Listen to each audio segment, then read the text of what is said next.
Nós saudamos a todos com a paz do Senhor Jesus. Estamos no programa As Profecias de Daniel. Estamos falando ainda e fechando neste episódio o capítulo 5, que fala da festa profana de Belsazar. Fazendo um breve resumo, Belsazar fez um grande banquete a 1000 dos seus grandes, mais as mulheres, mais as concubinas. Pastor Gerson citou aqui que às vezes esses banquetes levavam dias, não é? Às vezes eram festas grandes. E eles davam louvores aos deuses de prata, de ouro, de ferro, bebiam e transgrediam. E, num determinado momento, o rei Belsazar mandou que trouxesse os vasos do templo de Deus, que foram retirados de Jerusalém na sua destruição pelo seu avô Nabucodonosor e levados e guardados em Babilônia. E eles beberam vinho nesses utensílios, nos cálices, nas taças do templo de Deus. Num determinado momento, diante daquela festa com muitas pessoas, aparece escrevendo na parede uns dedos sem mão e sem corpo. Só os dedos escrevendo uma frase na parede. O rei Belsazar, que fez um verdadeiro desafio a Deus, né? Como se o Deus não fosse verdadeiro, que os deuses de prata e de ouro dele eram os deuses que eram verdadeiros, esses deuses falsos. Então ele se mostrou, assim, desafiador a Deus. E quando ele vê ele e os seus grandes ficaram todos sobressaltados, Belsazar tremia, seus joelhos batiam um no outro, diante dessa grande operação de Deus e de como foi terrível essa ocorrência. Em seguida, ele manda chamar os sábios de Babilônia, lembrando que todos os reinos tinham uma casta de sábios. Estes sábios eram também chamados de magos, astrólogos, adivinhadores, porque, além de sábios do grande conhecimento de tudo, das questões gerais, da história, da cultura e das coisas da vida, eles também eram idólatras.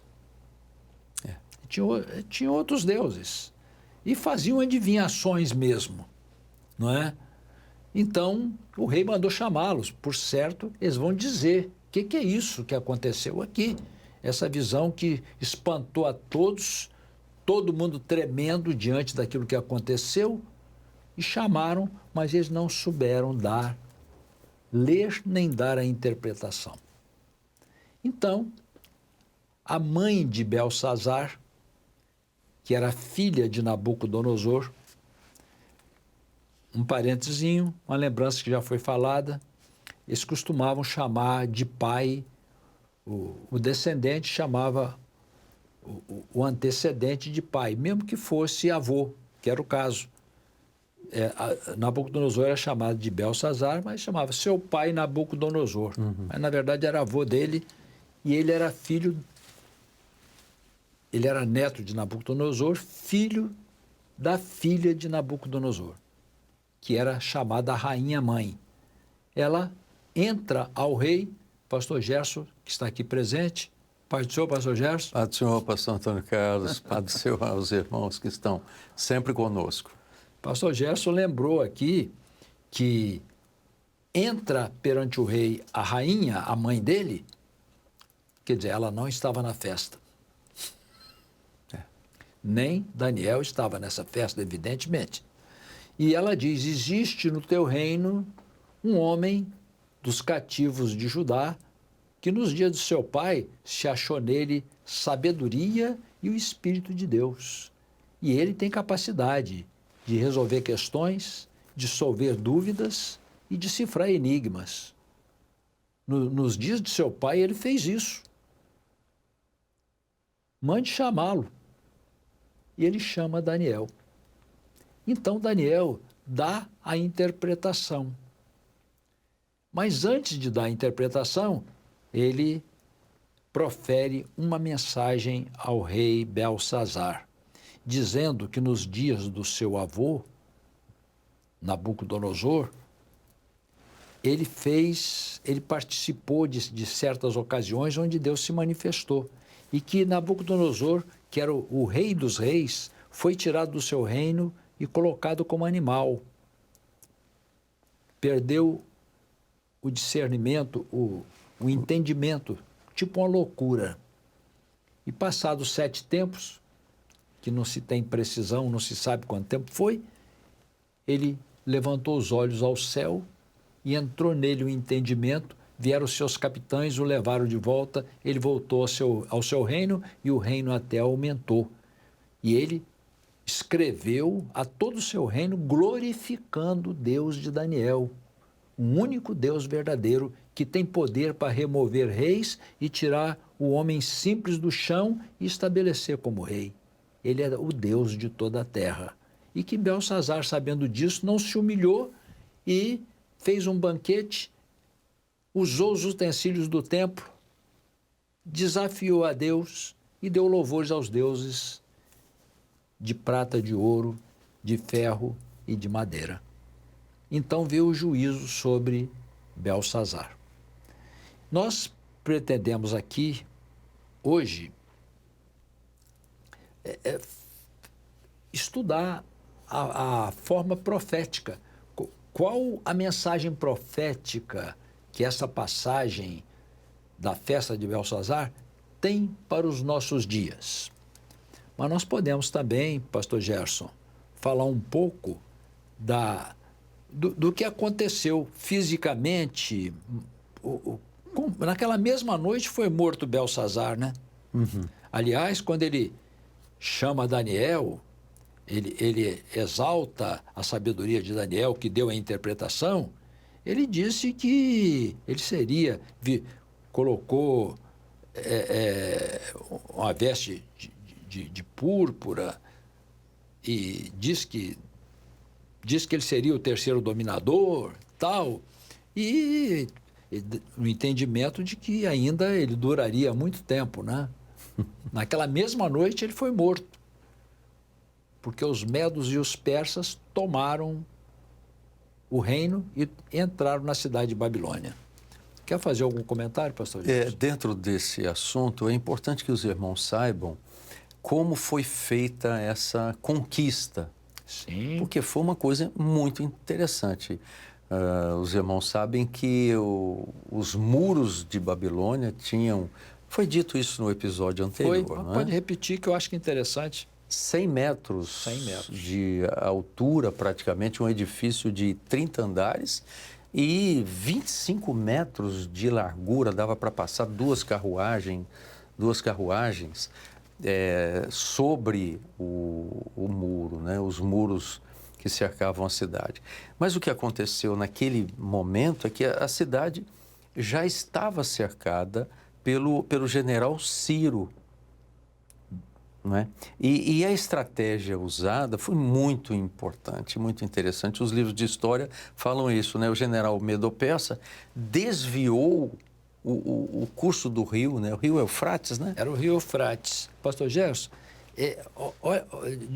vou interromper um minutinho só. Olha só, a estratégia de quem atacava era romper os muros, que a defesa era os muros, né? Então, o que Babilônia fez? Fez esses muros dessa altura que você falou, dessa espessura, praticamente uma cidade inexpugnável. Sim. E o seguinte, a cidade também tinha provisões. Muito bem lembrado, Porque Jerusalém, por exemplo, o general Tito, o cerco durou 2 anos, né? Eles eram pacientes, né? Muito. Aí não deixava ninguém entrar, não deixava ninguém sair. A pessoa, vamos dizer assim, tinha que jogar lixo do lado de fora. tinha que buscar comida do lado de fora. Então, geralmente, a cidade tinha uma provisão para certo tempo. Eu creio que toda cidade tinha mais ou menos uma provisão, pelo menos para 2 anos. Mas Babilônia, qual era a provisão para ela? 20 anos. 20 anos? 20 anos. Tinha provisão para 20 anos. E a água? O que eles fizeram? A cidade era cortada pelo rio Eufrates, passava por dentro dela. E na passagem eles colocaram portões reforçados para impedir qualquer invasão. Pode continuar. Então, mas é fundamental isso que você está dizendo, porque o que houve? As tropas de Ciro entraram pelo leito do rio. Por quê? Porque eles desviaram o curso do rio para outros canais e o leito ficou seco, praticamente. E as tropas entraram. As tropas entraram por ali e surpreenderam de uma forma extraordinária, né? Passou por baixo dos portões, desses portões reforçados que você disse, e conquistaram a cidade. Esse era o comentário que eu gostaria de fazer. Pois é, interessante, né? Como tudo é imprevisível, né? Como tudo é imprevisível e como Deus tem poder sobre tudo, tanto para entregar um reino pecador na mão dos seus inimigos, como para livrar os servos também, não é? Deus tem o governo, né? Deus tem o governo sobre tudo. Quem iria imaginar uma cidade reforçada com provisões para 20 anos, com água abundante do rio Eufrates, inexpugnável, não tinha como entrar. Mas teve um jeito de entrar. Porque a profecia haveria de se cumprir, o juízo sobre o rei Belsazar. Então, o general Ciro entra, toma o reino e mata naquela mesma noite, conforme a profecia de Daniel. E o reino foi tomado pelos medos e os persas. Exatamente. Bom, então, agora, pastor Gerson, é uma análise profética para nós. A primeira coisa, imprevisibilidade. Sim. Não é? Como que as coisas são imprevisíveis, né? Verdade. Não é? A palavra fala sobre a volta de Jesus, né? Que é a nossa grande expectativa, né? Não é? E isso pode acontecer a qualquer instante, até antes do final desse programa. Não é? Não é verdade? Exatamente. Como que as coisas são imprevisíveis? Como que aquele reino tão forte poderia acabar assim em questão de horas? Então, a volta do Senhor Jesus, ninguém sabe o dia nem a hora. E as coisas são imprevisíveis e todas controladas pelo nosso Deus. Aleluia. Não é? Então, a imprevisibilidade é uma coisa que precisa ser considerada por todos nós. E a gente sempre faz um paralelo, pastor Gerson, da volta do Senhor Jesus com a nossa partida deste mundo. Sim. Que também, do dia e hora, ninguém sabe, né? Que é a mesma, digamos, a mesma expectativa que a gente tem da volta, né? A gente tem que estar ciente de que podemos partir a qualquer momento. Foi o caso de Belsazar, né? Sim. Mas qual era o estado espiritual dele? Péssimo, e qual né? é o nosso estado? Exatamente. Nós temos que estar preparados né? Para isso. Para a partida, né? Bom, então essa cidade não era imaginável que ela fosse invadida de uma forma tão imprevista como aconteceu. E o que o juízo com morte viria instantaneamente. Então, todos nós, também, a igreja, mesmo, há um juízo sobre o mundo, né? Pecador, não é? Mas, de qualquer maneira, as coisas são imprevisíveis também para os servos de Deus. Não é? A vigilância, né? A vigilância em relação à volta do Senhor Jesus, de estarmos preparados, não é? E estarmos na presença do Senhor é muito importante para nós. Uma coisa que destaca... Desculpe. Não, pode continuar. Uma coisa que destaca aqui foi a falta de temor dele, um ímpio, tudo certo, né? Certo. Mas que não temeu desafiar o Deus de Israel, né? O Deus verdadeiro. Misturou o santo com o profano E eu creio que isso tem uma lição para a nossa vida, Tem. né, Antônio Carlos? Nós temos que zelar pela bênção que o Espírito Santo tem dado para nós e fugirmos da idolatria, fugirmos das coisas carnais, fugirmos das coisas que desafiam o Senhor, né? Porque Exato. o pecado é algo terrível. Então, nós temos que fugir dessas coisas, vigiar, pedir que o Espírito Santo sempre transborde a nossa vida, governe a nossa vida. Nós não temos Perfeitamente. parte desse mundo, nessas festas semelhantes à festa de Belsazar. Mas para isso é a vigilância, o temor, né? É, tudo tem aplicação, né, pastor Tem. Gerson? Seja naquela intensidade extrema ou seja em outra intensidade do pecado, né? Sim, Então, realmente precisamos estar vigilantes. Então, o juízo de Deus sobre Belsazar veio a seu tempo, independente do ponto de vista dele. Ele imaginava que poderia viver por muitos anos ainda, né? Mas as coisas são realmente imprevisíveis. O pastor Gerson, os homens poderosos, eles estão distantes de Deus, né? Eles podem estar, nem todos, né? Mas normalmente a soberba, não é?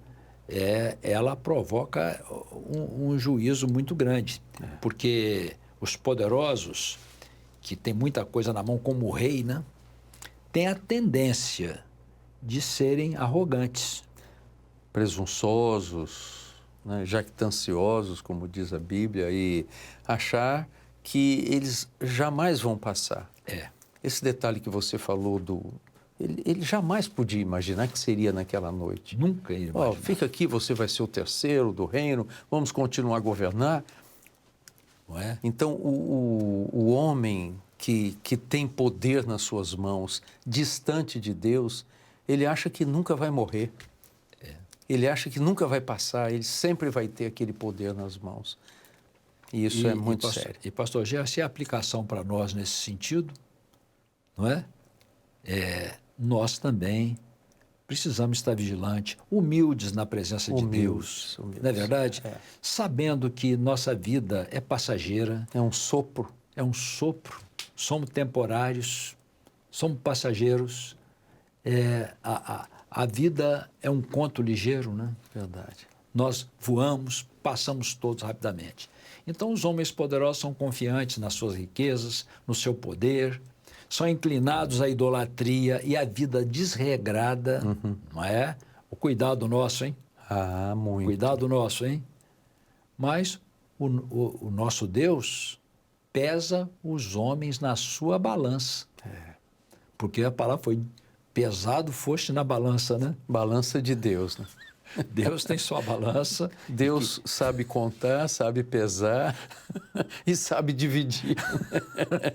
Mas são medidas de Deus, né? O Espírito Santo nos livra desse tipo de juízo. Claro que nós seremos julgados, né? Todos nós compareceremos diante de Deus, mas nós temos o sacrifício de Jesus, né? Que é aquilo que nos justifica diante do Pai.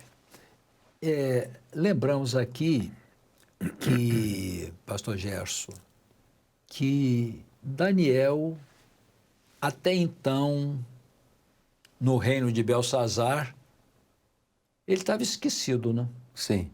E assim também os servos de Deus não são lembrados pelos poderosos, porque no mundo de hoje não há lugar para destacar servos, porque a postura do servo condena as suas obras. Então eles preferem esquecer os servos, não é? Da mesma forma que Daniel condenou a atitude do rei antes de discernir, né, a escrita. Exatamente. Muito bom. Agora, nós gostaríamos, pastor Gerson, de encerrar, já se falou muita coisa, da idolatria no sentido global.